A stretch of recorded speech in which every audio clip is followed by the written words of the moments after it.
বন্ধুরা মুকুশ কিচেনে আপনাদের সবাইকে স্বাগত। নতুন একটি রেসিপিতে দেখুন এখানে সেই গলদা চিংড়িগুলো আমি কেটে ধুয়ে রেখেছি ভালো করে, নুন হলুদ মাখিয়ে রেখেছি। এগুলোকে কড়াতে তেল দেব, দিয়ে গরম হয়ে গেলে তেলটা তার মধ্যে দিয়ে দেব। আর এখানে রেখেছি একটা নারকেল কুড়িয়ে রেখেছি।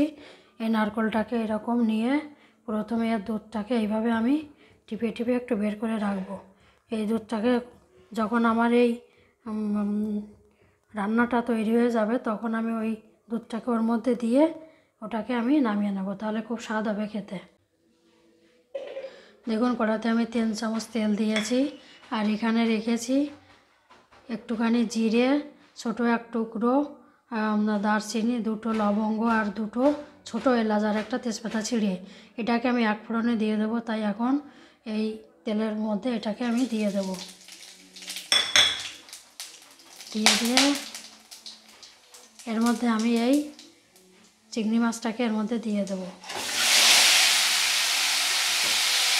দিয়ে এটাকে ভালো করে আমি লাল করে ভেজে নেব। এটা ভাজি হয়ে গেলে এটার মধ্যে আমি নারকেলের দুধটাকে দিয়ে দেব। দিয়ে চিংড়ি মাছের মালাইকারিটাকে আমি বানাবো। দেখুন বন্ধুরা চিংড়িটি লাল করে ভেজে নিয়েছি, এটি হয়ে গেছে। এখন এর মধ্যে আমি নারকেলের দুধটাকে দিয়ে দেব। নারকেলের দুধটাকে অল্প জলে দিয়ে দিতে হবে, বেশি জল দিলে আবার স্বাদ লাগে না। এভাবে এটাকে ছাঁকনি দিয়ে ছেঁকে এটাকে দিয়ে দেব। দিয়ে এটাকে ভালো করে এটাকে টিপে দিতে হবে। এভাবে টিপে দিয়ে তারপরে এটাকে আমি ঢেকে দেব। ঢেকে দেওয়ার পরে পরিমাণ মতো নুন হলুদ আমি দিয়ে দেব। দেখুন বন্ধুরা ঢাকনাটি খুলেছি, এটা ফুটে উঠেছে। এর মধ্যে আমি পরিমাণ মতো হলুদ আর লবণটি দিয়ে দিয়েছি। আবার কিছুক্ষণ ঢাকনা দিয়ে এটাকে আমি রেখে দেব।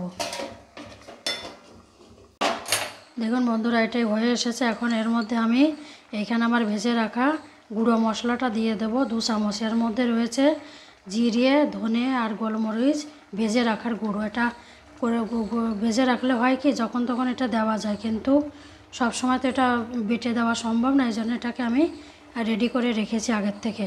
আপনারা এভাবে রেডি করে রাখবেন, তাহলে দিতে সুবিধা হবে। আর আপনাদের যদি আমি গরম মশলাটা যেহেতু অল্প একটু ফোড়নে দিয়েছি তাই বেটে দিলাম না, আপনারা চাইলে গরম মশলাটা দিতে পারেন। দেখুন বন্ধুরা এখানে এতটা দুধ হয়েছে। এই নারকেলের দুধটা টিপিয়ে প্রথমে এটাতে রেখেছি। এটা কোনো জল টল না দেওয়া, এটা বেশ মিষ্টি মিষ্টি লাগে খেতে, খুব স্বাদ লাগে। এখন এখানে আমার এই চিংড়িটা হয়ে গেছে। এখন এই চিংড়িটাকে আমি এর মধ্যে নামিয়ে নেব। নিলে এই দুধটা এর মধ্যে মিশে যাবে, গেলে স্বাদটা আরও বেশি ভালো লাগবে। এইভাবে আপনারা করে দেখবেন,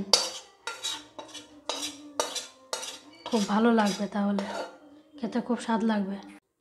দেখুন বন্ধুরা চিংড়ি মাছের মালাইকারিটাকে নামিয়ে এনেছি। দেখতে কত সুন্দর হয়েছে, খেতে এরকম স্বাদ। এইভাবে আপনারা বানিয়ে খাবেন।